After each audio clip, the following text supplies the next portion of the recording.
Vous ne devez donc pas craindre de ne pas faire assez. Vous ne faites pas assez. Et pas seulement ça, vous ne ferez jamais assez. Jésus a fait assez.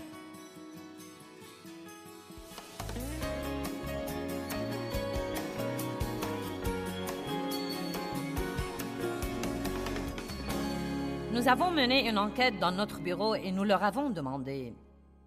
J'ai dit, je voudrais savoir les choses que les gens aimeraient qu'on leur enseigne. Donc j'ai dit, quelles sont les choses principales que vous aimeriez qu'on vous enseigne? Nous avons fait ça il y a des années. Et ce qui est très intéressant, non mais il y avait beaucoup de choses intéressantes, mais la seule chose qui a été la plus mentionnée était « Je veux savoir quand je fais assez ». Et j'ai trouvé que c'était vraiment intéressant. Quand est-ce que je prie assez? Quand est-ce que je lis assez de la Bible? Quand est-ce que je fais assez de bonnes œuvres? Quand est-ce que je fais assez? Je crains que je ne fasse pas assez. Quelqu'un éprouve ce sentiment et pense toujours, où avez-vous cette crainte vague? Où avez-vous ce petit diable assis sur vos épaules? Eh bien, que vas-tu faire? Que vas-tu faire? Que vas-tu faire? Que vas-tu faire? Que vas-tu faire? Que vas-tu faire? Et cela nous amène aux œuvres de la chair. Vous devez prier jusqu'à ce que vous finissiez. Ne priez pas d'après l'horloge. Ne laissez pas quelqu'un qui vient à votre église ou quelqu'un qui donne son témoignage à la télé comme quoi il prie 5 jours tous les matins et ensuite vous essayez de faire ça parce qu'il le fait. Vous serez ennuyé, malheureux et misérable. J'ai essayé ça une fois. J'ai annoncé à ma famille, je vais commencer à prier 4 heures tous les jours. Une personne qui intercède est venue à notre église et elle avait la puissance de Dieu sur elle. Et j'ai pensé, ouh, je veux être comme ça. Le seul problème est qu'elle était ointe pour faire ça et je ne l'étais pas. Eh bien, j'ai prié tout ce que je savais prier 2 ou 3 fois et j'ai regardé ma montre et 5 minutes s'étaient écoulées. Ouh! Seigneur, aie pitié! Je n'étais pas prêt de sortir de la chambre, donc j'ai fait un petit somme.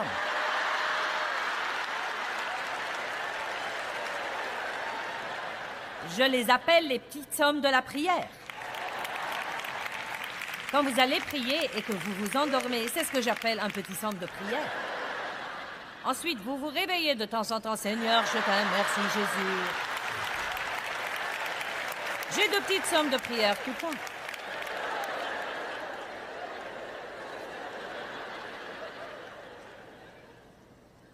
Et ensuite, j'ai écouté tout l'enseignement sur, vous savez, vous n'avez pas pu veiller 1 heure avec moi. Ainsi donc, tout le monde au monde entier essayait de prier 1 heure par jour. Et c'est incroyable, les choses que nous suggérons et que Dieu nous a oints pour faire. Et ensuite, nous disons aux autres que c'est ce qu'ils sont censés faire. Ne me demandez pas combien de temps je prie, car je ne sais même plus. Je prie beaucoup tout au long de la journée. Je ne sais pas, ça m'est égal. Sachez que je ne mesure plus les choses et je ne compte plus les choses. J'ai en fait beaucoup fait ça. Je me suis inscrite dans le programme Lisez la Bible en 1 an et on devait lire 6 chapitres tous les jours pour finir la Bible. 2 chapitres dans les Proverbes, 2 dans les Psaumes, 1 dans l'Ancien Testament et 1 dans le Nouveau Testament. Et ça a marché pour quelques jours et je cochais sur mon calendrier. On avait un calendrier, on cochait car la chair aime beaucoup cocher. Ouh! Non mais nous sommes emballés à l'idée de cocher. Et j'ai mis mon calendrier sur le frigo. Et la raison pour laquelle je l'ai mis sur le frigo, et je vous dis la vérité, je ne savais pas ces trucs à l'époque car je ne savais pas être honnête avec moi-même. Mais je l'ai mis là pour que tout le monde voie ce que je faisais.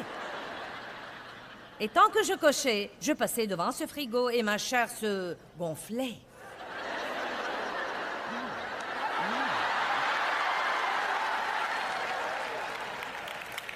Non mais comment peut-on nous améliorer en priant 4 heures tous les jours et en lisant toute la Bible en 1 an? Ça a marché pour quelque temps quand j'ai commencé à avoir du retard et que j'avais environ 36 chapitres de retard et donc J'avais tous ces trous béants sur mon calendrier, et chaque fois que je passais devant ce calendrier stupide, il me condamnait.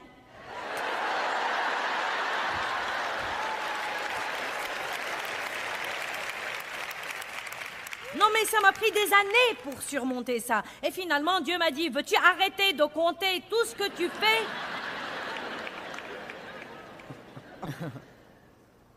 David a compté le peuple pour qu'il se sente bien et il a amené une malédiction dans le camp. Oh, je pourrais vaincre l'ennemi. Regardez tout le peuple que j'ai.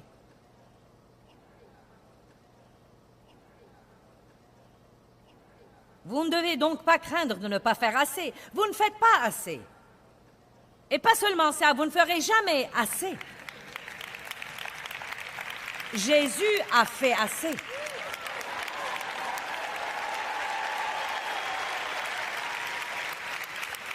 Il a fait assez.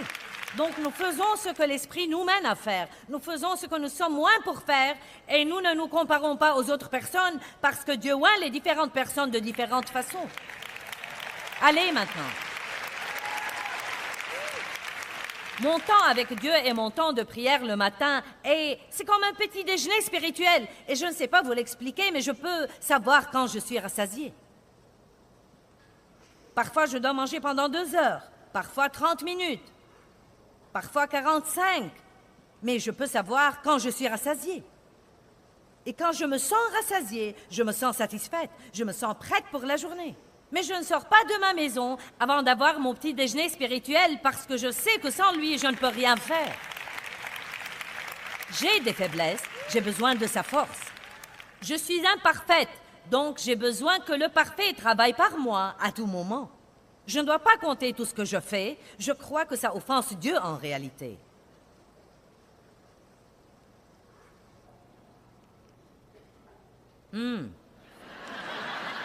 Vous savez pourquoi? Parce que vous vous sentez content de vous si vous faites beaucoup.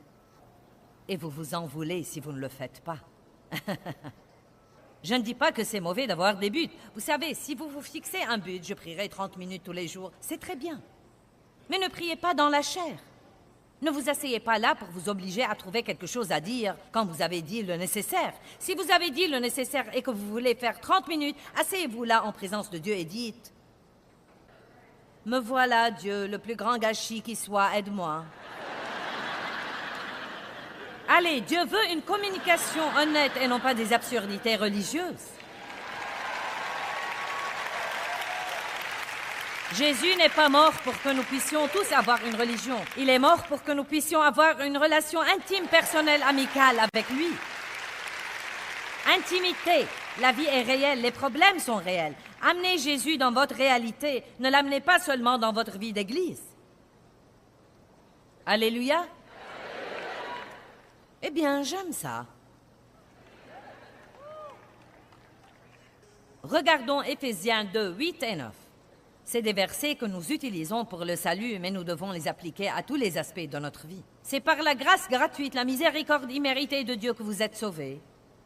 Délivrés du jugement et devenus participants du salut de Christ par le moyen de votre foi. Et ce salut ne vient pas de vous, ce n'est pas votre ouvrage, il n'est pas le fruit de vos efforts, mais c'est le don de Dieu. Ce n'est point par les œuvres, en satisfaisant aux exigences de la loi, afin que personne ne se glorifie. Ce n'est pas le résultat de ce que peut faire quelqu'un, afin que personne ne s'en vante ou prenne la gloire à lui. Nous devons vivre comme ça. Numéro 5, la crainte d'être exploité. Ouh! Je fais toujours un peu face à ça. Dieu nous dit d'être humble et doux, mais nous craignons que si nous prenons cette attitude, les gens vont nous marcher sur les pieds. Nous craignons qu'ils ne profitent de nous. 1 Pierre 5, 6 dit « Humiliez-vous donc sous la main puissante de Dieu afin qu'il vous élève au moment fixé. » L'humilité n'est pas une faiblesse, mais une force maîtrisée. J'avais toujours cette attitude. Vous n'allez pas me parler comme ça, vous n'allez pas me traiter comme ça. Je ne savais pas espérer en Dieu pour me rendre justice. Je voulais me rendre justice moi-même parce que j'ai été maltraitée dans ma vie et je me suis promise que personne n'allait jamais plus me bousculer. Quand vous faites ce genre de vœux intérieurs, vous aurez parfois des moments difficiles dans les relations. Faites attention à ce genre de pensée. J'ai peur des gens. On ne peut faire confiance à personne. Ce n'est pas du tout vrai. Mais je vais vous dire ceci. Vous ne devez pas craindre que les gens ne profitent de vous. Certains le feront. Vous ne devez pas craindre ça. Quelqu'un essaiera de temps en temps, mais Dieu vous rendra justice et il s'occupera de ceux qui essayent de profiter de vous. Dieu s'en occupera. Vous ne pouvez pas vous isoler et refuser d'avoir une liaison avec quelqu'un de peur qu'il ne vous fasse du mal. L'amour fait du mal. Vous ne pouvez pas aimer et ne jamais souffrir. Si vous vous ouvrez à l'amour, vous souffrirez, mais vous ferez souffrir aussi. Bonjour. Merci pour votre encouragement. 2 Timothée 4, 14. Je veux que vous remettiez les choses à Dieu ce soir. Juste, remettez-les à Dieu. Alexandre le forgeron m'a fait beaucoup de mal, dit l'apôtre Paul. Le Seigneur lui rendra selon ses œuvres. Mince, alors j'aime cette attitude. Mon sang, ce type a vraiment profité de moi et m'a maltraité. Vous savez, Dieu a parlé à mon mari il y a des années et lui a dit quelque chose qui nous a aidés dans beaucoup de situations.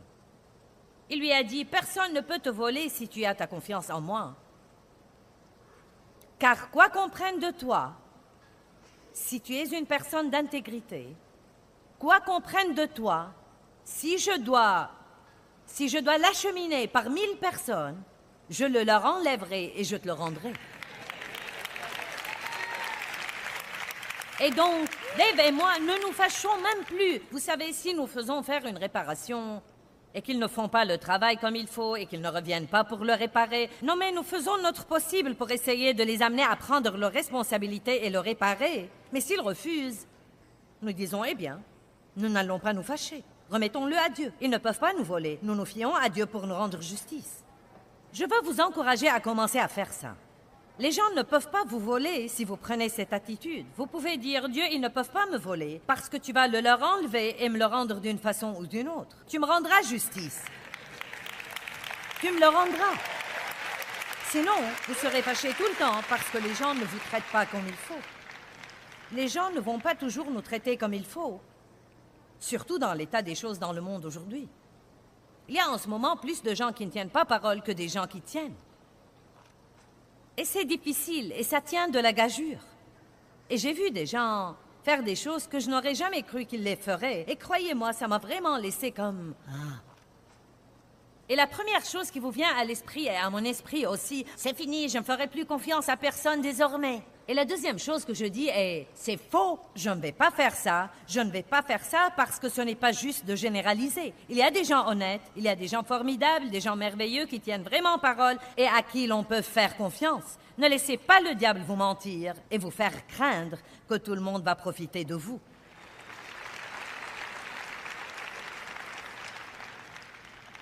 Numéro 6. La crainte des relations. Vous savez, les relations avec les gens sont souvent compliquées. Et même décevantes. Les relations avec eux impliquent un travail. Cela veut dire résoudre les problèmes qui surviennent à cause de nos différences et de nos défauts. Et parfois, ce travail devient tellement grand que nous préférerions ne pas y toucher. Merci, je le ferai moi-même. Cela veut dire l'affrontement, et nous préférerions ne pas affronter. Nous ne voulons pas affronter les problèmes. Nous n'aimons pas déléguer des choses aux autres personnes, donc nous nous tuons au travail et nous finissons par murmurer, ronchonner et nous plaindre parce que nous ne faisons que travailler tout le temps. Et nous ne déléguons rien aux autres parce que nous ne voulons pas avoir à supporter leurs faiblesses.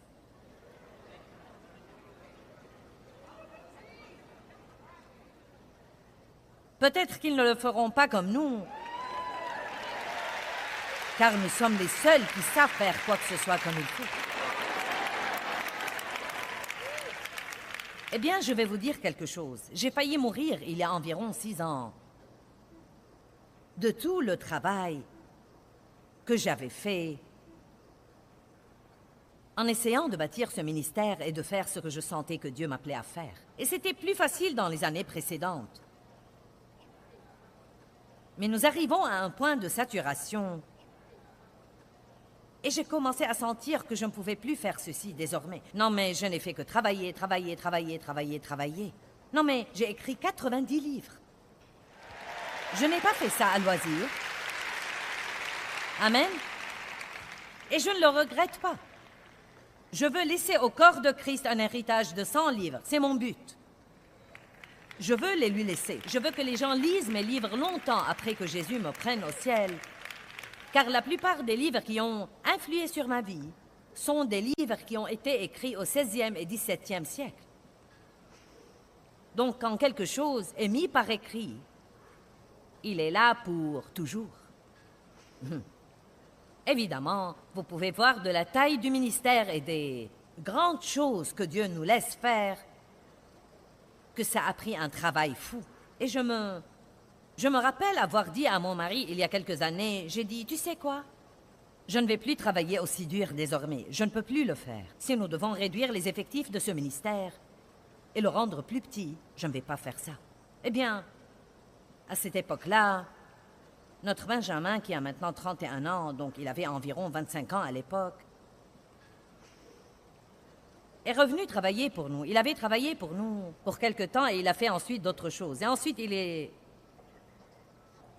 revenu travailler pour nous.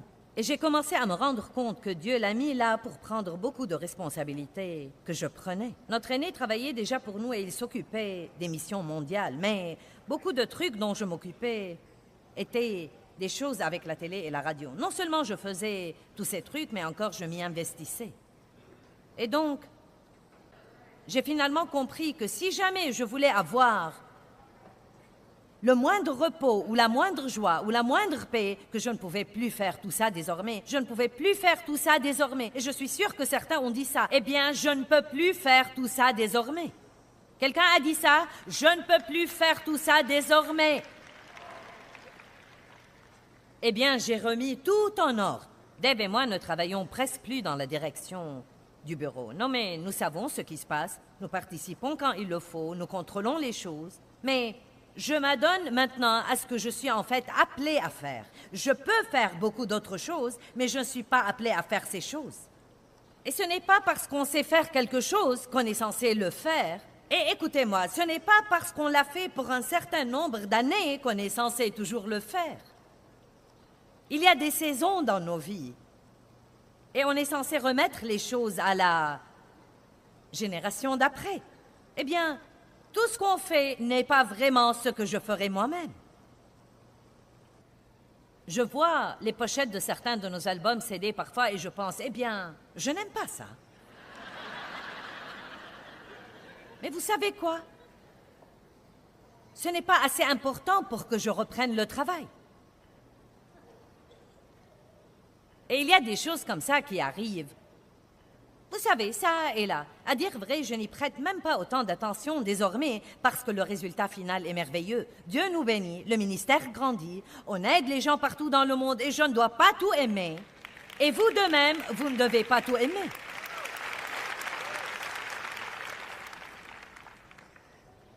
Nous avions une réunion du conseil d'administration et j'avais toujours du mal à lâcher ces trucs. Parfois, nous voulons que quelqu'un fasse le travail, mais nous voulons toujours lui dire tout ce qu'il doit faire. Ne donnez pas aux gens la responsabilité sans l'autorité. Et dès que vous leur donnez l'autorité, cela veut dire que vous devez reculer et ne pas vous mêler des trucs. Vous ne devez pas chercher la petite bête. Et donc, nous parlions de couleurs pour le magazine et il voulait utiliser des couleurs que je n'aimais pas. J'ai dit, je n'aime pas ces couleurs. Et mon fils a dit, eh bien, il y a des gens qui les aiment. J'ai dit, pas moi. Il a dit, je ne savais pas que tu as été appelé à t'occuper de toi.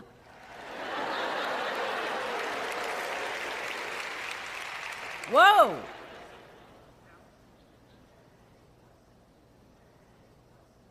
Car j'avais dit, si ça ne me plaît pas, ça ne va pas être publié.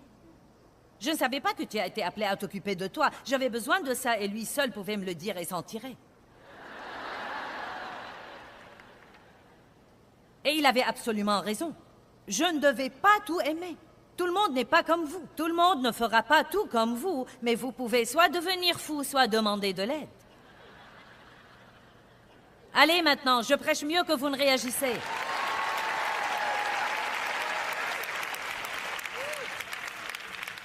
Regardons Exode 18 pour un instant. Je veux vous montrer quelque chose. Cela vous le fera comprendre. Le beau-père de Moïse vit tout ce que celui-ci faisait pour le peuple et il dit, « Que fais-tu là pour le peuple? Pourquoi sièges-tu seul? » C'est comme si je vous regardais et je vous disais, « Eh bien, pourquoi faites-vous tout vous-même? » Pourquoi siégez-vous seul? Mettons le verset sur l'écran. Tandis que tout le peuple est debout devant toi, du matin au soir. Moïse dit à son beau-père, c'est que le peuple vient à moi pour consulter Dieu. Mais bien sûr, tout le monde veut que je fasse tout. Tout le monde veut me parler au téléphone, tout le monde veut que je fasse ceci, tout le monde veut que je fasse cela. Eh bien, je ne peux pas et je ne fais pas. Et tout le monde dans votre famille, tous vos amis, les gens qui comptent sur vous, peut-être qu'ils sont habitués à ce que vous fassiez tout et disent « J'ai besoin que tu fasses ça, personne ne le fait comme toi. » Faites attention, regardez Moïse. S'ils ont une affaire, ils viennent à moi. Je règle le litige qu'ils ont entre eux et je fais connaître les décrets de Dieu et ses lois. Beaucoup de fois, nous aimons ça. Eh bien, tout le monde vient à moi, tout le monde vient à moi. Ça me fait du bien quand tout le monde vient à moi. Le beau-père de Moïse lui dit, ta façon de faire n'est pas bonne. Regardons la chose suivante. Tu vas sûrement t'épuiser, ainsi que ce peuple qui est avec toi. Et voici ce qui arrive. Je crois que Dieu entoure chacun de nous des personnes dont il a besoin pour l'aider à faire ce que Dieu l'a appelé à faire. Je crois ça. Et je peux vous raconter tous les trucs qui se passent dans notre ministère. Non, mais à dire vrai, autre que les sermons et l'écriture et l'enseignement et la prière, j'ai très peu à faire avec tout ça. Car Dieu m'a envoyé des gens qui peuvent faire ce que je ne peux plus faire, mais je dois les laisser faire ça. Et même dans la cellule familiale, Dieu vous donne ce dont vous avez besoin dans cette cellule familiale. Certains d'entre vous, les dames, dirigent tout. Et vous pourriez donner à votre mari un peu de trucs, mais si vous faites ça, vous devez lui donner de l'autorité. Eh bien, je dois vraiment faire tout le travail par ici. Nous n'avons pas le temps de parler de tout ça, n'est-ce pas? Êtes-vous contente que je n'ai pas le temps d'en parler? Nous voulons que nos maris soient les chefs spirituels de la maison jusqu'à ce qu'ils le deviennent et veuillent commencer à prendre de l'autorité. Oh, reviens à ta chaise longue. Détends-toi et regarde la télé. Je voulais que tu payes les factures, mais maintenant que tu me dis ce que je peux et que je ne peux pas dépenser, je vais reprendre ça, merci. Ouh, c'est si amusant ce soir que je peux à peine le supporter.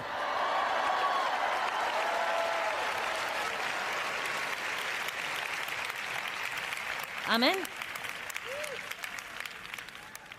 Vous avez des enfants qui peuvent faire des choses, mais peut-être qu'ils ne les feront pas comme vous. Oui. Le beau-père de Moïse a dit une chose sage. Vous allez vous épuiser et épuiser les autres aussi. Vous savez ce qui arrive aux gens quand Dieu met, disons, dans une église ou dans une société, quelqu'un qui est doué pour certaines choses et que personne ne se sert de lui? Il se sent mécontent et malheureux et il commence à murmurer et à se plaindre et à tout critiquer car Dieu ne nous a pas créés pour nous ennuyer. Il n'y a rien de pire que de rester là, à ne rien faire et d'avoir à regarder quelqu'un qui est loin d'être aussi bon que vous faire quelque chose qu'il ne vous laisse pas faire, de peur de lui voler la vedette ou de ne pas le faire exactement comme il le ferait.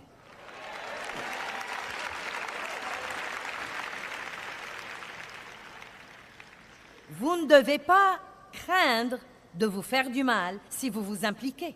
Ça arrivera.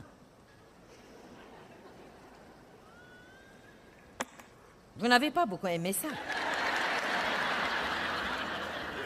Mais vous survivrez.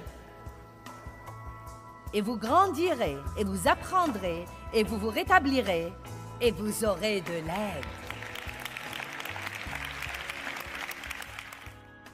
Eh bien, la crainte ne doit absolument pas gouverner votre vie. Vous pensez y faire face, la vaincre et trouver la liberté en Christ pour faire ce que Dieu vous a appelé à faire. Vous pouvez faire les choses même si vous devez les faire en ayant peur.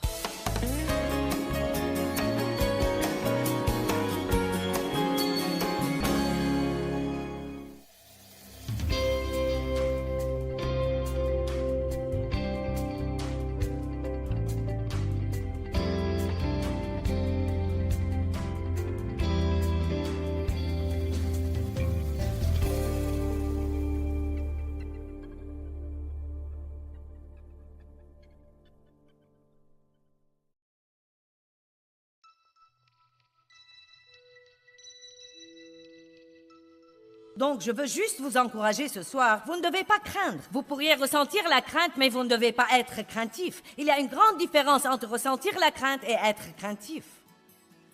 Vous pouvez continuer à avancer les genoux tremblants et la bouche sèche et le cœur qui bat la chamade. Et vous pouvez dire, Dieu est avec moi, il ne me laissera pas et ne m'abandonnera pas, et je peux faire tout ce que je dois faire. Je ne craindrai pas.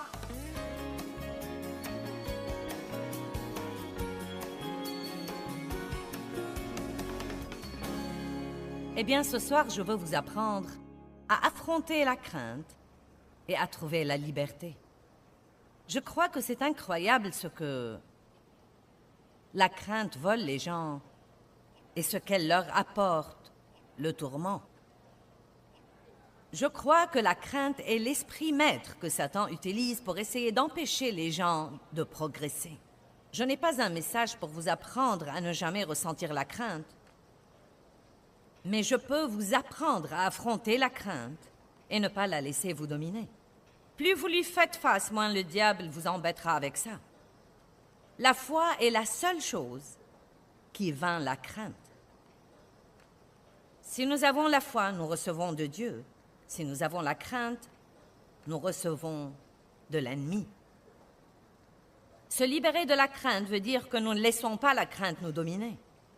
Nous pourrions ressentir les symptômes physiques ou émotionnels de la crainte, mais nous pouvons refuser d'obéir à ces menaces intimidantes. Nous apprenons à obéir à Dieu et à croire qu'il est avec nous à tout moment. Nous allons de l'avant en présence de la crainte. Le courage veut dire continuer à progresser malgré la crainte que vous ressentez. Nous apprenons à le faire en ayant peur. Il y a une grande révélation et une compréhension que Dieu m'a donnée il y a probablement plus de 20 ans. Je croyais que j'étais lâche tant que je ressentais la crainte et je voulais toujours ne plus la ressentir. Ensuite, j'ai appris que la crainte allait toujours se présenter. C'est le seul moyen que possède Satan pour nous empêcher de faire des progrès. Nous ne vivrons jamais sans ressentir la crainte de temps en temps. Et plus nous y cédons, plus elle arrive à nous dominer. Peut-être que certains d'entre vous font face à des craintes maladives dans votre vie, des craintes étranges, des craintes inhabituelles. En fait, peut-être que vous avez des craintes dont vous êtes embarrassé de parler. La liste des phobies auxquelles les gens font face est très longue et elle contient des pages et des pages quand vous commencez à les étudier. Plus vous affrontez la crainte, plus vous faites ce que vous voulez faire et ce que vous avez besoin de faire et ce que vous devriez faire, que vous ressentiez la crainte ou non, plus elle s'affaiblira dans votre vie. Je veux que vous me croyiez ce soir. Vous ne pouvez pas chasser la crainte par la prière. Vous devez l'affronter. Vous devez apprendre à ne pas craindre la crainte. On dit que la peur, P-E-U-R, veut dire une fausse preuve qui semble être réelle. Elle vous fait croire que quelque chose qui peut ne jamais arriver, arrivera. Maintenant, je crois que nous craignons des choses dans notre vie, mais beaucoup de ces choses que nous craignons n'arrivent jamais en réalité. Et même si elles arrivent, la crainte que nous avons laissée nous tourmenter est plus mauvaise que la chose elle-même, si jamais elle se produit. Je veux aussi vous encourager à ne pas appréhender, car l'appréhension est un parent très proche de la crainte. Elle mène directement à la crainte. Et nous disons si souvent, j'appréhende d'aller au magasin, j'appréhende de rouler dans le trafic. Certains d'entre vous ont peut-être déjà pensé, j'appréhende de rentrer à la maison quand la conférence sera terminée. Vous projetez déjà de laisser le diable vous voler la joie de ce que vous avez pris ici, parce que vous avez déjà planifié et comploté dans votre tête que vous appréhendez de rentrer à la maison. Dieu ne vous a pas amené ici pour ça. Il vous a amené ici pour vous équiper pour rentrer à la maison, avec une attitude différente de celle que vous aviez quand vous avez quitté. Il veut vous renvoyer à la maison courageux, plein de foi, n'appréhendant pas les choses que vous appréhendiez quand vous avez quitté.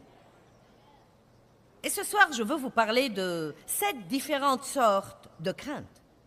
Je prendrai un peu plus de temps sur certaines que sur d'autres. Certaines d'entre elles, vous les connaissez bien, ce sera peut-être donc juste un rappel. Certaines d'entre elles seront un peu uniques pour vous, des choses que nous avons tendance à craindre et auxquelles vous n'avez peut-être jamais pensé. Donc la première crainte dont je veux vous parler est la crainte des ennuis et des tribulations. Et je veux commencer par dire que ça ne sert à rien de les craindre. Je peux vous promettre que vous les aurez. Une femme m'a dit une fois, une de mes amies, elle avait un peu plus de 40 ans et elle est tombée enceinte pour la première fois et elle avait vraiment peur d'accoucher. Et elle m'a dit, je crains d'avoir mal. Je lui ai dit, je peux te résoudre ça.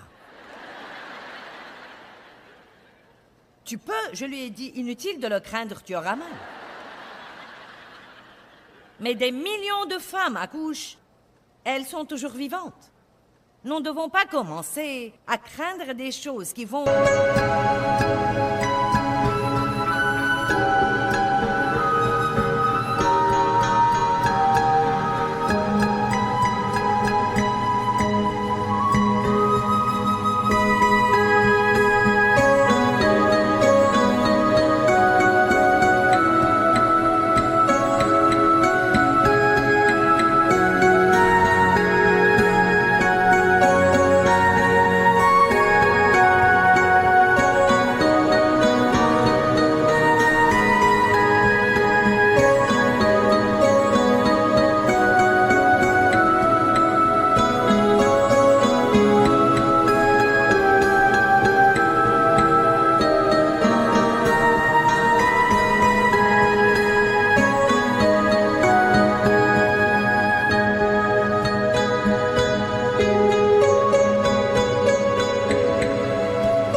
arriver dans notre vie, car si nous les craignons, tout ce que ça fera, c'est que la douleur va simplement empirer.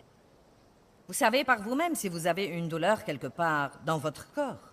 Mon chiropracteur m'a dit, quand j'ai eu mal au dos, il y a environ 1 an et demi, et c'était vraiment très sérieux. C'était à l'époque où j'ai commencé à utiliser cette chaise, puis j'ai décidé que ça me plaisait. Je suis assez âgée pour pouvoir faire ce que je veux, et parfois je veux m'asseoir, donc je m'assieds. On devient plus hardi quand on vieillit, vous savez. On n'essaie plus d'impressionner les autres désormais. Vous savez, on est pratiquement libre d'être qui nous sommes et de faire ce qui nous plaît, vous savez. Eh bien, il m'a dit, tu sais, essaye de ne pas te crisper et d'être trop prudente, sinon le mal de ton cou va empirer. Donc, plus nous craignons la douleur, plus elle empire. Et ça s'applique sur tous les domaines de la vie. Ce qu'on vous dit de faire quand vous accouchez, respirez, détendez-vous, respirez, détendez-vous. Donc, je veux utiliser ce principe et le partager avec vous, comme quoi tout ce que vous craignez, la crainte va vraiment le rendre pire. Donc, si vous savez que vous devez l'endurer de toute façon, c'est complètement inutile de le craindre. Vous devez dire, Dieu me donnera la grâce quand le moment sera venu, et je peux faire tout ce que je dois faire par Christ qui me fortifie. La vie n'est pas facile, nous le savons tous. Mais Dieu nous a équipés de la puissance surnaturelle du Saint-Esprit pour faire des choses difficiles avec le sourire au visage et la joie au cœur. Nous sommes moins par le Saint-Esprit pour les difficultés. Amen, vous m'entendez? Nous sommes moins par le Saint-Esprit pour les difficultés. Tout ne doit pas être facile pour nous. Nous ne sommes pas mollassons. Nous sommes remplis du Saint-Esprit. Guerriers. Nous avons la puissance de Dieu dans nos vies pour nous permettre de faire de grandes choses. Dave disait des choses ce matin sur notre pays et sur son histoire, et il a utilisé un exemple merveilleux comme quoi si on lit un livre d'histoire véridique, là où il y a toutes les choses que Dieu a faites, on voit que c'est vraiment surnaturel quand on lit les choses que Dieu a faites dans les débuts de notre pays, quand les gens comptaient sur la parole de Dieu. En fait, toutes nos lois étaient basées sur la parole de Dieu. Et donc, il disait que si on enlève Dieu de l'histoire, et c'est ce qui arrive aujourd'hui, la plupart des livres d'histoire dans les écoles ou les librairies ne parlent plus de Dieu désormais. Et donc, on n'a que le naturel. Eh bien, sans Dieu, nous sommes naturels. Nous ne pouvons rien faire plus que les autres, mais nous avons le sûr.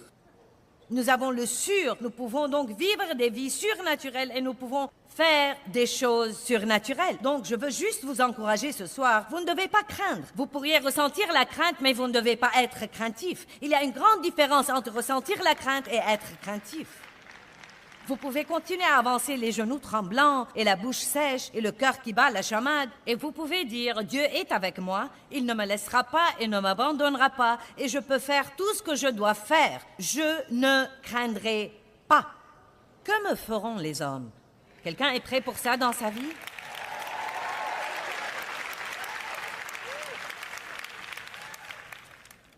Merci.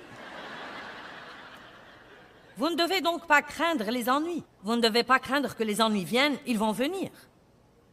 Vous dites, ce n'est pas très encourageant. Eh bien, c'est vrai. Je ne vous aiderai pas si je vous mentais.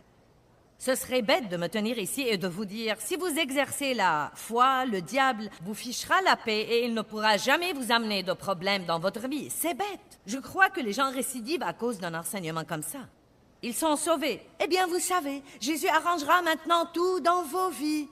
Eh bien, peut-être, mais cela pourrait lui prendre beaucoup plus longtemps que vous ne voudriez.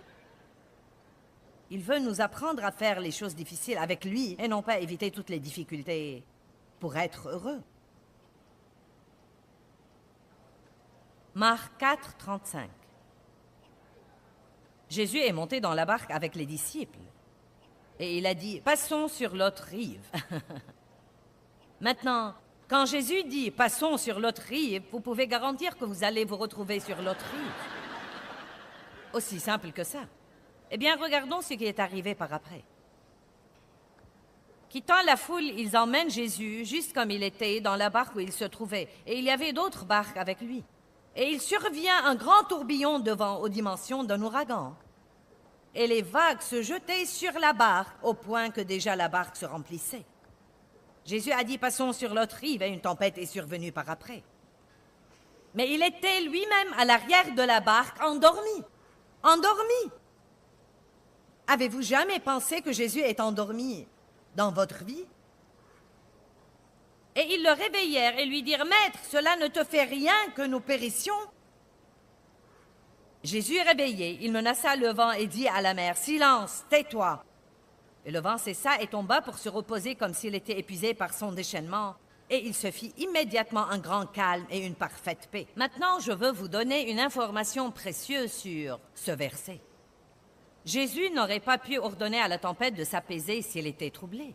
Vous ne pouvez ordonner la paix si vous n'avez pas la paix.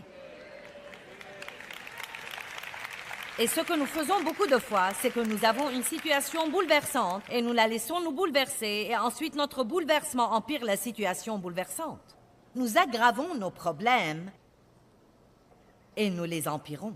Mais quand nous restons paisibles, le diable ne sait pas quoi faire de nous. Il fait absolument une dépression nerveuse quand il essaye de jeter sur nous tout ce qu'il sait faire et que nous continuons à rester en paix, à marcher dans l'amour et à continuer à louer Dieu.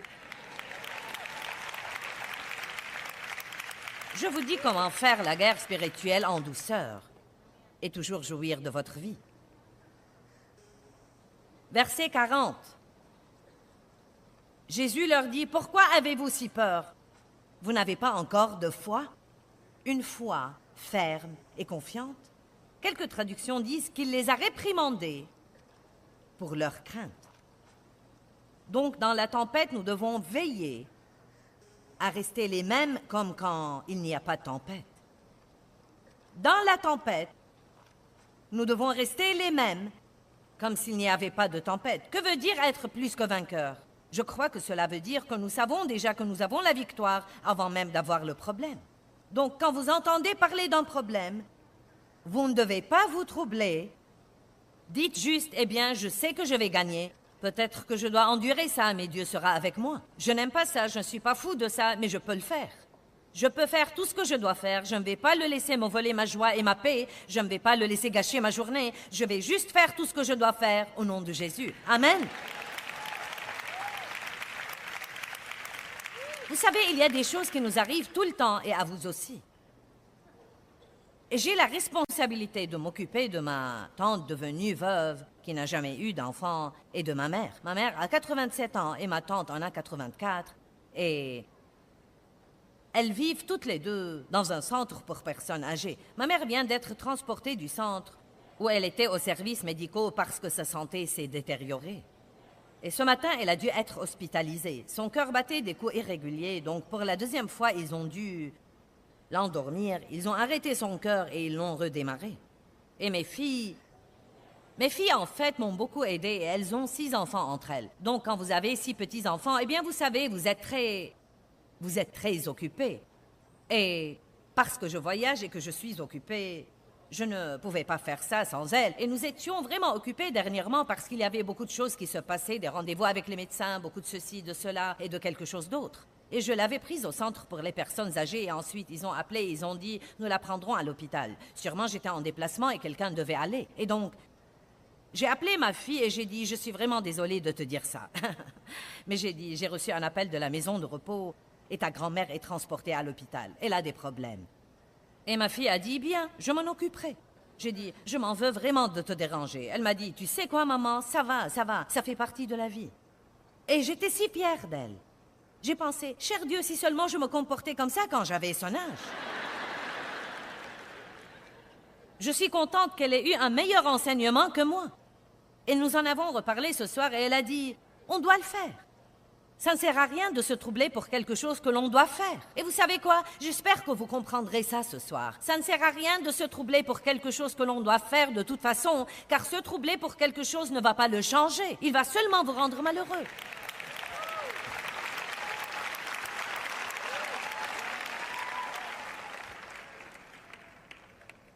Donc, j'ai une petite expression que je veux vous mettre dans le cœur et que j'ai écrit partout dans mes notes. Et c'est simplement, faites-y face, ne le craignez pas.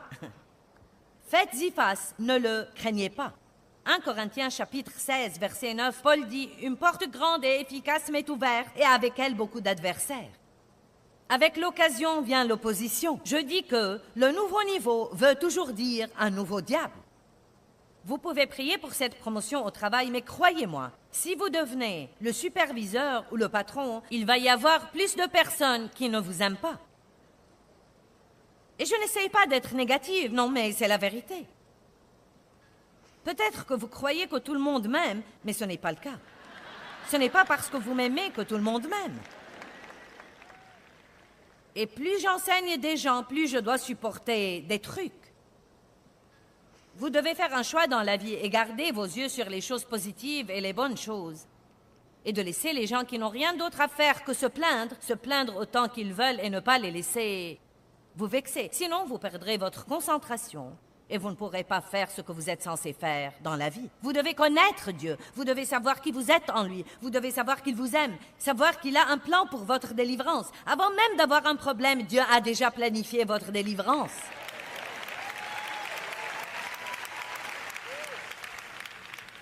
Non, mais il a déjà planifié votre délivrance et nous devons apprendre à dire ce que la Bible dit. Je ne dois pas combattre à cette bataille. La bataille n'est pas la mienne, mais celle de Dieu. Je vais rester en paix et en joie et s'il me dit de faire quelque chose, je le ferai. Mais je vais entrer dans son repos et je vais attendre jusqu'à ce qu'il mette mes ennemis sous mes pieds.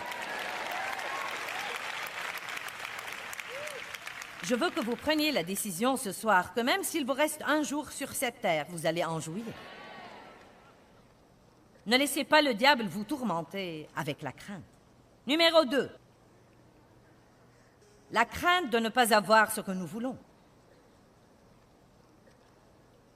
Croyez-moi, vous devez voir de quoi la foule a l'air si je commence à dire « Eh bien, et si vous demandez à Dieu de faire quelque chose pour vous et ce n'est pas ce qu'il veut faire? Et si vous n'obtenez pas ce que vous voulez? » Jamais personne n'applaudit. Je suis sûre que jamais personne n'applaudit. C'est comme « ce n'est pas un message populaire ». Mais la vérité est que je peux vous dire que chacun d'entre vous ne va pas obtenir tout ce qu'il veut.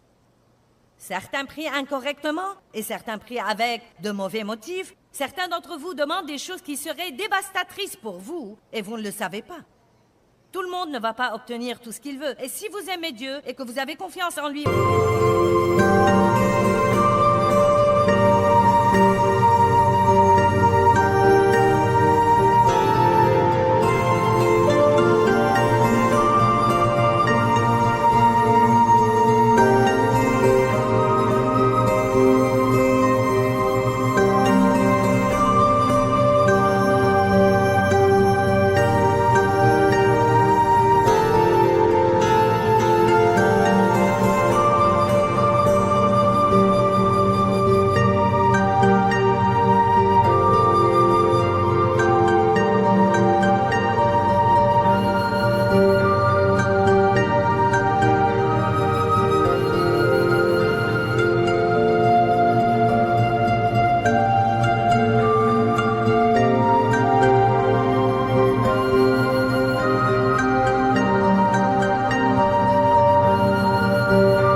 Vous serez content de toute façon.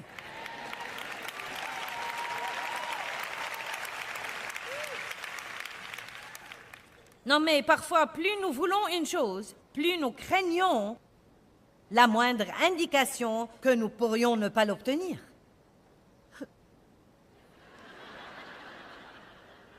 Bien, si je ne me marie jamais, eh bien, vous ne vous marierez pas. Et il y a un inconvénient à ça, mais vous ne serez pas obligé de prendre la permission de faire ce que vous voulez.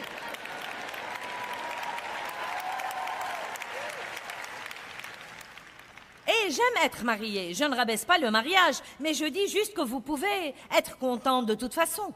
Eh bien...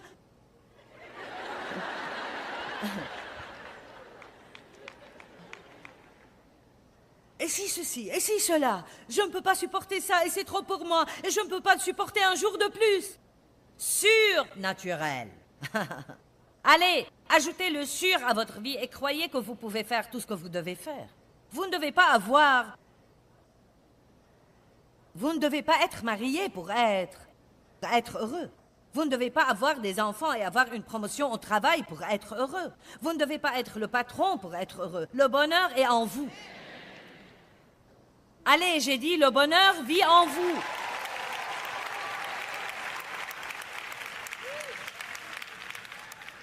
Je crains de ne pas obtenir ce que je veux, jusqu'à ce que vous priez ce que Jésus a prié.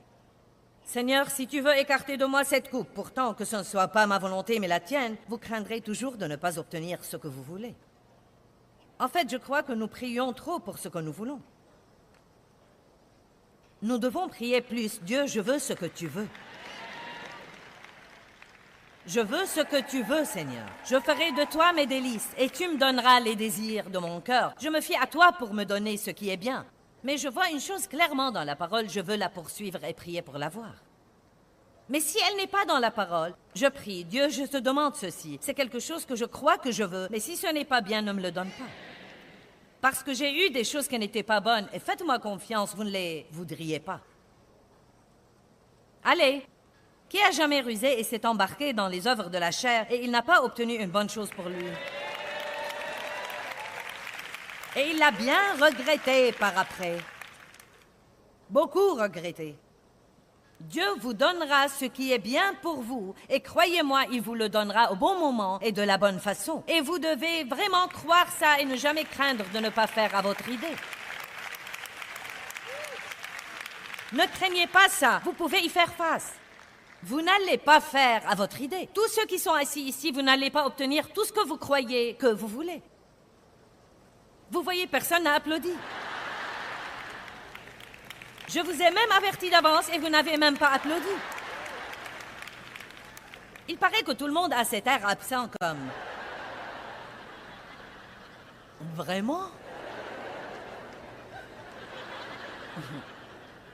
N'est-ce pas que nous sommes si drôles? Nous sommes si drôles. Oh, c'est cher, je dois avoir ça. Oh, je dois avoir ça. Dieu ne nous donne pas toujours ce que nous souhaitons avoir, mais il nous donne toujours ce qui travaillera finalement pour notre bien.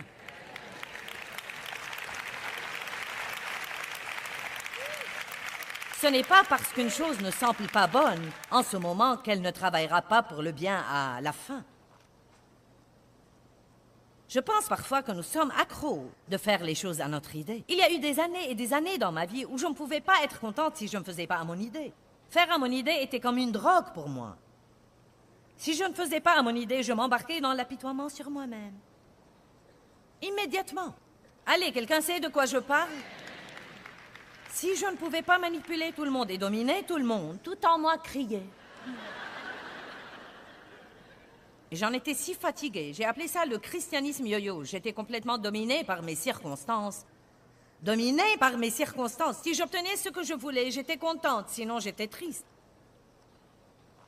Et je m'en suis lassée. Et si vous vous en lassez assez, changez ça dans votre vie. Et dites, je ne vais plus vivre comme ça désormais. Je vais confier mes circonstances à Dieu. J'ai confiance en lui plus que je n'ai confiance en moi. Mes voix sont élevées au-dessus de vos voix et mes pensées au-dessus de vos pensées. Laissez Dieu être Dieu dans votre vie.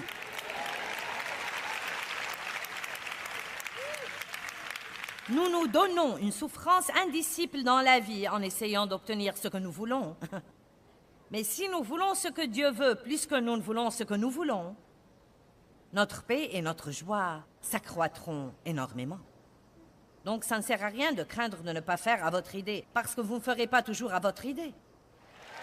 Apprenez donc à jouir de la réalité. Oui!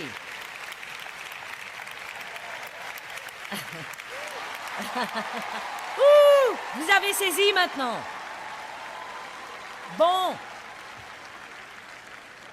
Et maintenant, je veux dire un mot particulier à ceux qui nous regardent à la télé.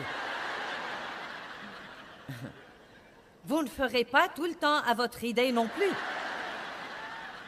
Ne croyez pas que je parle aux gens ici et que ça ne vous inclut pas.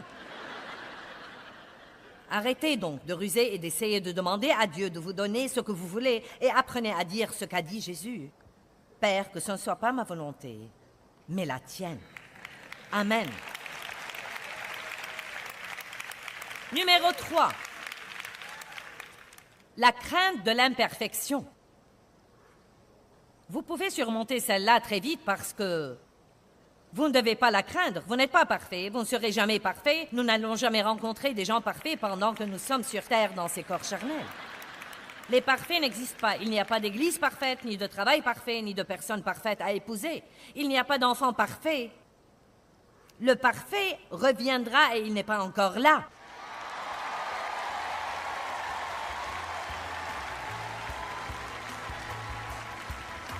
Donc, vous feriez aussi bien d'être content d'être imparfait.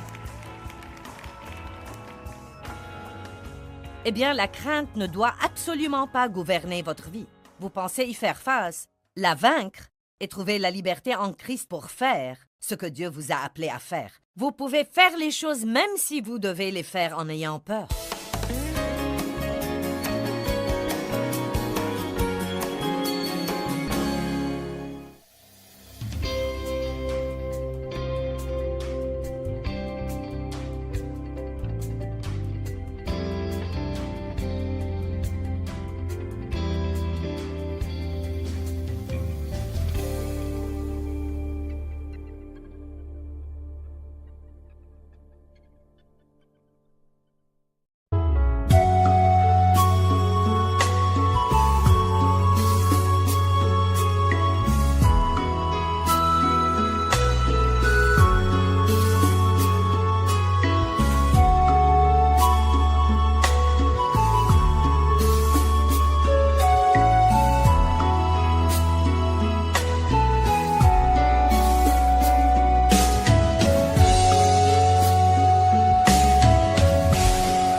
khắp phương trời vẫn nhớ tới quê hương.